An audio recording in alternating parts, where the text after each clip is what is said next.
This is Samm Henshaw we're talking to here on 90.9 The Bridge. And to set the scene, you are in the UK right now, right? I am. You Yeah, still yeah, live yeah, in yeah. London area? Where you come from? Still live in London. Yeah, yeah, Okay. yeah. This is always going to be home for me, I think. So Yeah. I will probably get to go and see lots of places, but I'm always going to come back here. So yeah, love it. Yeah, yeah, a lot of roots there. Hey, I've got to be honest, I love London too. I'm such an Anglophile. When I got to go over there for the first time about 5 years ago, I mean, it was like emotional. I mean, that was the place I have always loved, and to see it up close and in person was just incredible for me. Oh man, yeah, it's such a beautiful place. There's like just so much to it as well. It's a very unique place as well. So yeah, yeah, it's great. I love it here. Well, Uh, we're still fans of yours. We've come to know you Thank you, through the new single now, "All Good," which is just man. fantastic. We'll talk about that in one second, Thank but you. wanted to get a sense of you as an artist and a person, like where you came from. And I feel, just kind of going back and reading through a lot of interviews and stuff that you've done, is that you just have, as with everybody, it's such an interesting story and a background. So just wanted to ask you about that. And what was drawn to me was that you have a background sort of similar to a lot of artists in that your father being a reverend, a pastor, you were Mm, sort of around church, but around music as well. And I just mm. wanted to know how that sort of shaped your idea of what music was, and also what you were like, growing up. Um, yeah, I think I feel like when you're in church, you there's a lot of like there's a lot of stuff going on, and I feel like it's a really great place to sort of find yourself and your identity and your gifting and stuff. And for me, I feel like I was just always surrounded by like young musicians. It was you were always seeing it, and you were just intrigued. You'd see a drummer, and the drummer was like at least 15 or maybe even younger. But it was just always young people like sort of running that, and you. I just remember watching it and just being like, I want to do this. I got to do this, and yeah, it was the only thing I was ever like really interested in, and the only thing that really captivated me the most was just watching people play music, hearing people play music, and really yeah, just really wanting to be a student and learn from it. And so yeah, it very quickly became something that I got into. I started playing drums when I was about 4, and Wow. yeah, and then from then on, it was like no matter what, we moved a couple times in churches and stuff, but I was always playing. I was always like playing something or just learning something, and just yeah, I've just always been in love with music. I've always been a fan of it. It's just been so embedded in my life as well. It's been such an important part of my life. I have uncles, aunties, and cousins, and all sorts of stuff, and people that have just really were just massive music lovers as well. No one that really played or anything, but they were all just massive music lovers, and so they um, they were always making sure we were hearing like the latest whatever it was, and always just like putting me on to like I got one uncle that just like even to this day he still just puts me on to like the dopest music and just Really? stuff that Yeah. and just stuff I wouldn't have um ever come across. And he would make us like little playlists as well, like back in the day. And then he was a DJ, so he would just make us a bunch of playlists of like music and stuff. And so yeah, Okay. there's so many people that have like been in my life that have just really introduced me to um just the scale of music and all this, the history of music and the beauty of it. And yeah, that was great. And on top of that, I I I was when you asked what I was like as a kid, I was a very troublesome kid. I was really bad. Yeah, I was going to ask you that, Samm. It's actually a question I've written down. I said, Samm, you were a naughty boy, from what I hear. I was pretty bad, yeah. Music was definitely my saving grace. Music was definitely the thing that I think really centered me and really just kept me focused and out of trouble. And yeah. And how were you naughty? Like, what kinds of things were you doing? I heard you were like punching in drum heads and stuff. I mean, what were you doing? What were you thinking? I was doing some like pretty bad stuff. I oh god, should I tell you some? What kind of things did I do? I locked a teacher in a cupboard once. That's like a light one of the lighter Okay. that's one of We the more light-hearted ones of things that I did. But yeah, I think, a lot of it, I guess, was attention seeking. A lot of it was just, um, I think when I look back now, I was just very, I think I needed an outlet for a lot of things. Um, and so, yeah, it was, and it's funny, I do remember very clearly, like, the only times you could have me focused in class was when I was doing something creative. yeah. And so it was, it really was, again, as I said, now in hindsight, when I look back and really sort of look at who I am now and kind of compare notes, I guess it's, yeah, it was really like just trying to find the thing that can help me stay focused, and it was just all this energy in me that like needed to sort of be released in some type of way. And so Yeah. Well, no, I mean, yeah. a lot of kids face that. Well, and I think, now there's probably this tendency to like, oh, well, just, medicate them. Mm, So maybe I think it was a different time probably when, mm, growing up now versus back then too. There's something mm. to that.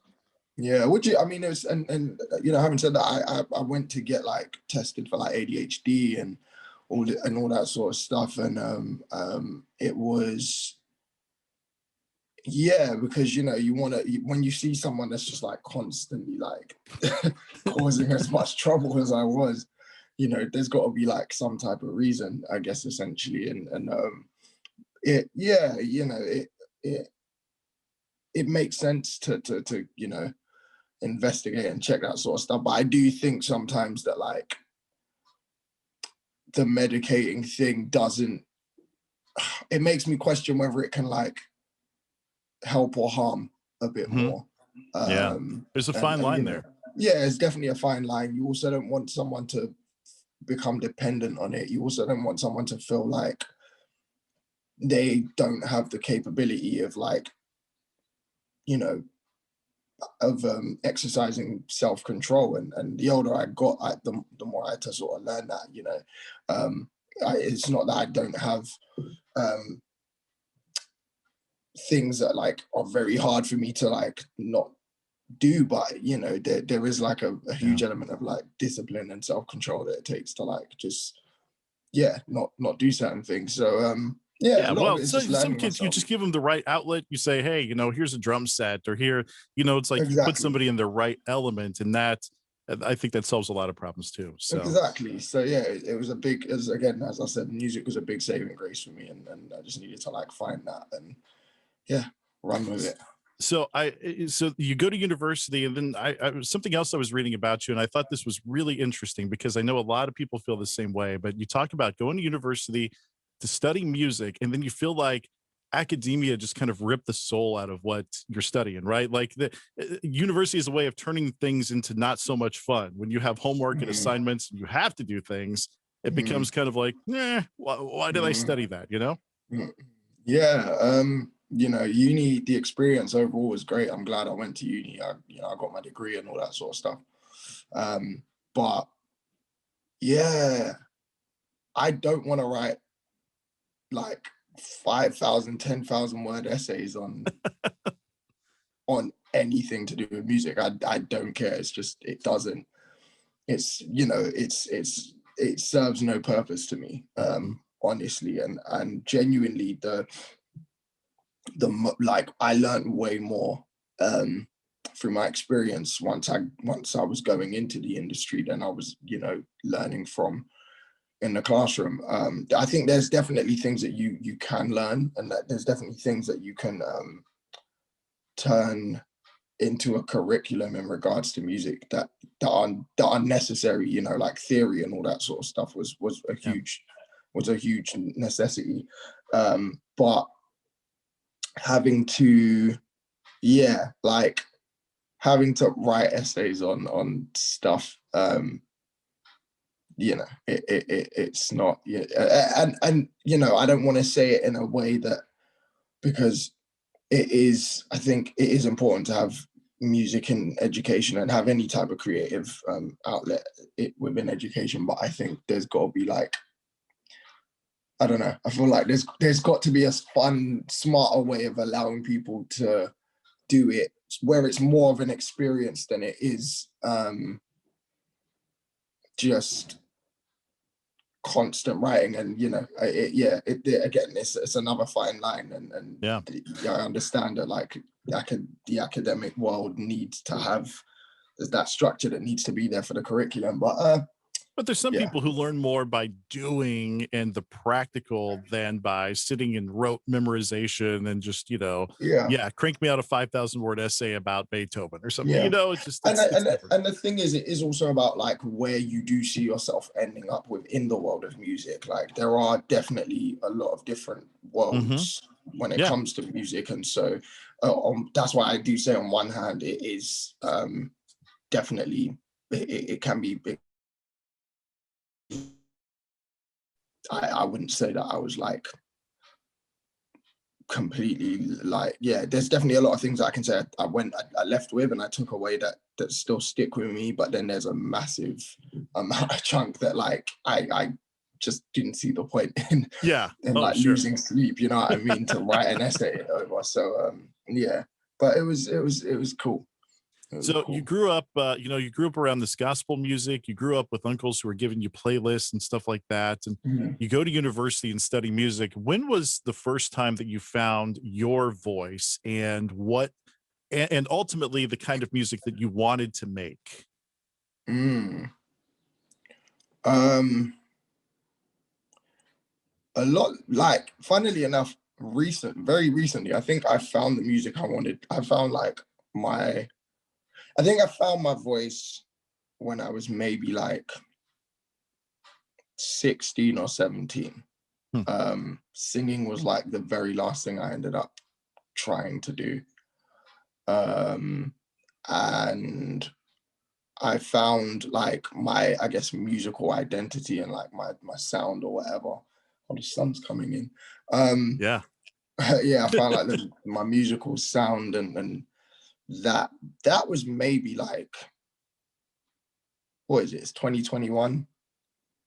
I'm 27. I think I Hmm. found it when I was maybe like 24, 25. Really? Okay. Yeah, it was very late. Like it's been very, like I feel like, and you Yeah. know, I've been doing it for a bit now, and I've had enough experiences, and I've done, and I've kind of gone through like as much as I've been able to go through, but I feel like the most comfortable I felt in myself and like sonically was maybe like 20, 24, 25. Wow. Yeah. Yeah, it's definitely like been the more recent music that like everyone's been hearing is when it's like the most comfortable I think I've felt. Yeah. So did you feel like you had to try on some different things and like try out some different stuff before you just came upon and decided, wow, okay, this is the sound, this is what I'm gonna do? 100%, yeah, and I did it deliberately. I did it all intentionally as well. Like Hmm. my first two EPs are called The Sound Experiment because I didn't know what my sound was. So I was like, I'm Yeah. gonna, when I was in uni, I think it was the first question one of my friends asked me was like, "What kind of music are you gonna make?" And my answer was, "I don't know," because I knew that I listened to so much music, and I was just like, I don't see why I need to be cornered to like make more than one, why I need to just make one sound. Hmm. Excuse me. And this was at a time when I think people were just about, we were like sort of just coming out of that place of being pigeonholed to one sound. Do you know what I Right, mean? And I right. think I was seeing so many artists that were like just coming out and doing that. And I was like, okay, sick. I don't think I need to like limit myself here. So yeah, I deliberately decided to just try different things for the sake of trying different things. And once I did that, then I was, and again, I was still constantly searching and yeah, there's just a lot of behind the scenes like searching that no one sees. And then obviously you bring it out and everyone goes, okay, that's your sound. And I'm like, sick. Yeah.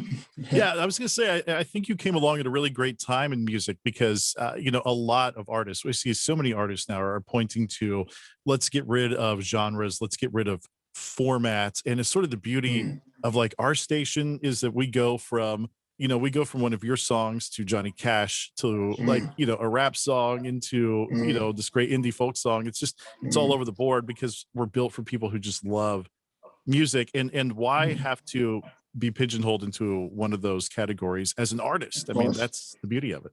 Of course. Yeah. I mean, I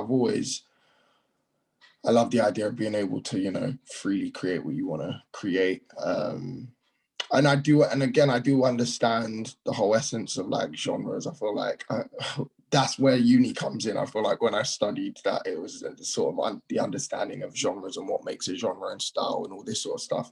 And I always use the example of like if you go into a library and you want to find a specific book, it has to be, they're going to give you like the section that it's under because you need to find that. So I do understand from that perspective why Yeah. like we do need genres in regards to like the structure.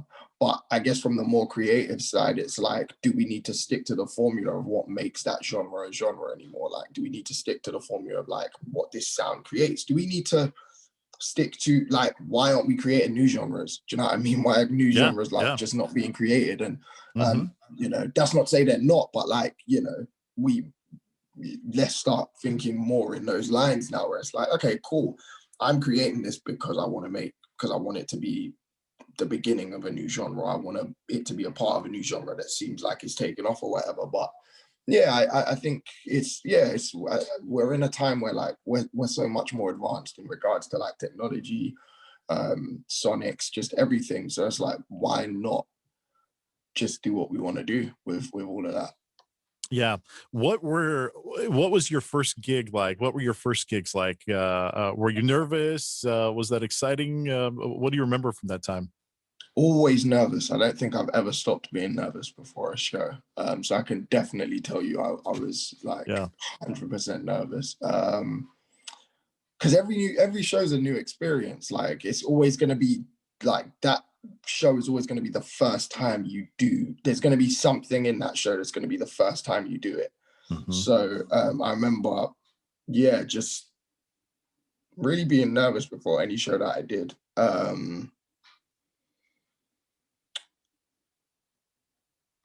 I remember also being like super excited though, um, to be able to just perform and at this point I can't even necessarily remember what my first actual show was. I feel like I've Yeah. done Yeah.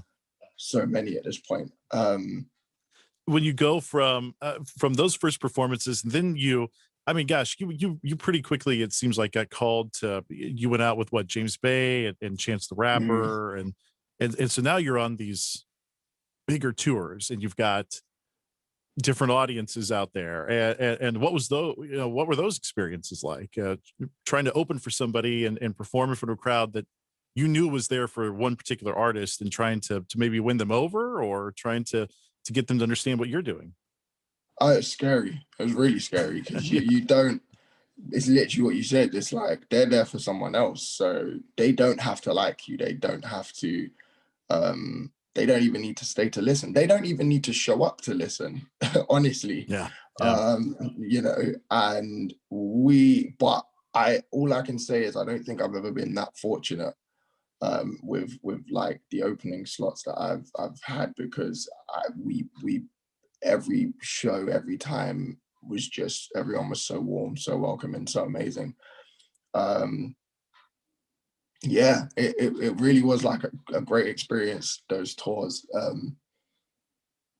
But yeah, like you said, it's a, you go in with like all these nerves because you're just like, I don't know what is gonna come. Like, I don't know what's gonna come out of this. Like, I'm so Yeah. scared because, you know, someone could chuck an egg at me. Like, what can I do? Do you know what I mean? Like, so yeah, But it was they an didn't, experience. right? They didn't do They that. did So not. that's good. I've there were no eggs. No eggs were chucked at me. That's good. That's good. All right, so this brings us to All Good Now, right? This is the Mm, latest single here, and tell me about the. So one of the things that drew me in the first time I even heard this, it was actually through the video, and I okay. fell in love with the video. And Who's that? this song, the video itself, has a unique story about. Tell us about this being based on a photograph. What is the story behind the song then? Yeah, the whole song is a part of an ad campaign that we did with Samsung, and for like one of their new phones. And yeah, they pretty much they had this amazing idea of like um creating based off of a photo from their phone. So Hmm, they were like, you know, we're gonna take some pictures of stuff, and you just need to make a whole song based off of the okay, photo that has been taken. nice. And we were sent like a bunch, and we saw the one of the dog, and we were like, cool, we're gonna write a song based off of this. And and just the feeling that I guess it gave you, and it was amazing because, you know, that was just sort of like the most beautiful thing about, that's like one of the most beautiful things about creativity to me, is that like it has sort of no boundaries and rules. Like, you can Mhm. see a picture and sort of go, okay, well, this is what I want that song to be about, and it's all Yeah. your interpretation of it as well. Because Lord knows what someone else's version of that picture, like what someone else's song could have been based off of that same picture. So yeah, it was really interesting and fun to do. Yeah, no, that's super cool, and I love too that you said it seems like you said time and time again that with your music you want to help people, you want to make people feel good, put them in a place. You have this real altruistic sense of what you want music to be, and your music Mm. specifically. Yeah, I think very recently I realized that I'm in a position of influence, and I am in a position where it was I think I was doing like a devotional not too long ago, and it basically said like the gifts that we have been given are not for us, and Mm, essentially that just means to me that like, okay, cool, I can make music, but I shouldn't just be making music to like serve my own purposes and to like please myself. Like, if I'm going to make music, it should be for someone else. It should be to ensure that someone else's life is going to be impacted by it, or someone else's life is going to be changed in some way by it. And so mm, yeah, it's really just about being blessed to be a blessing, essentially. And so yeah, I when I think about what I'm creating now, and if I'm creating anything, the thing that plays in the back of my excuse me, the thing that plays in the back of my mind most is yeah, how is this gonna bless someone else? How is this gonna be like an impact on someone else's life? So yeah. yeah. Wow, that's I mean, that really is beautiful. I mean, that's such a Yeah. great way to think about things. Yeah. Yeah, I guess yeah, it's what I believe, and I guess it's just what I think you can see as well. I think in this day and age that there is a lot of like, in our lives we're trying to like please ourselves more than ever, and I think there's like a lot of selfishness in the world, and so yeah, I want to, Lord knows I can be very selfish, and so I'm trying to, I guess, come out of that space and Mhm. try and find the best ways to like be selfless and serve others and stuff. So yeah. Oh, I don't know. I've only heard about how it's been for you guys over in the UK, but I mean, I think we Mm, got a big dose of that here in the mm, States during the pandemic mm, time, and seeing just how mm. people's behavior and trying to get them to realize that their behavior affects other people in so many Yeah, different ways, and yeah, how selfishness came into play there.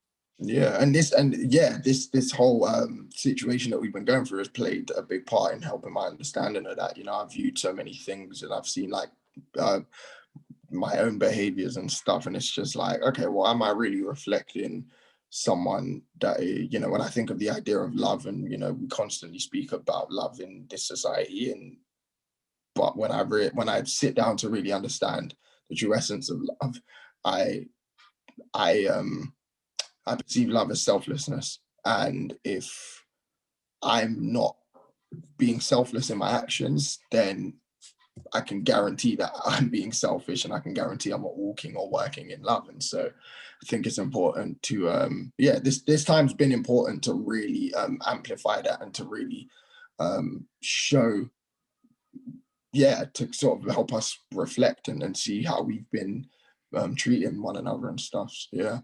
Have you written during this time? Do you have stuff that's in your head now that you can't wait until after this is over to get back out there? Not really, you know. Yeah. So anything that I've been doing has been